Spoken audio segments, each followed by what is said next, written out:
ప్రపంచ ఆర్యవైశ్య మహాసభ తాలూకా మీటింగ్ బ్రహ్మాండంగా ఇక్కడ జరిగింది. ముఖ్యంగా దేవకి శ్రీమన్నారాయణ గారు, భగవన్నారాయణ గారు ఆర్యవైశ్య మహాసభ ఆంధ్రప్రదేశ్ అధ్యక్షుడిగా ఎన్నిక కాబడ్డారు. ఆ తాలూకా మహాసభకి చించుమించుగా చాలామంది 4,000 మంది దాకా వచ్చారు. నాకే చాలా ఆశ్చర్యంగా ఉంది. ఆర్యవైశ్యుల్లో కలయిక అయితే ఉంది, కానీ ఈ కలయిక ఎంతసేపటికి నువ్వు నేను నేకు నువ్వు సేకరించుకోవడం తప్ప సమాజం మనని గుర్తిస్తలేదనే నా బాధ. సమాజంలో ఇతర కులస్తులు మనని ఒక రకంగా చెప్పాలంటే, ముఖ్యంగా ఇతర కులస్తులని నేను అనగానే రాజకీయ నాయకులు చిన్న చూపు చూస్తున్నారు. రాజకీయ నాయకులు వయసుని చాలా చాలా చిన్న చూపు చూస్తున్నారు. వయసులు అనగానే కరివేపాకలా తీసేస్తున్నారు.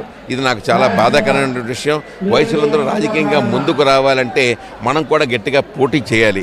కార్పొరేటర్లు గానో, సర్పంచ్లు గానో, వార్డు మెంబర్లు గానో, కౌన్సిలర్లు గానో, ఎమ్మెల్యేలు గానో పోటీ చేయకపోతే మనని గుర్తించరనేది మనొక్కసారి నేను చెప్తూ, వయసులందరూ రాజకీయాల్లోకి రావాల్సిందిగా నేను అందరినీ ఆహ్వానిస్తూ ఖచ్చితంగా ఇదో పట్టుదలగా స్వీకరించాలని చెప్పి కోరుకుంటున్నాను. నమస్కారం.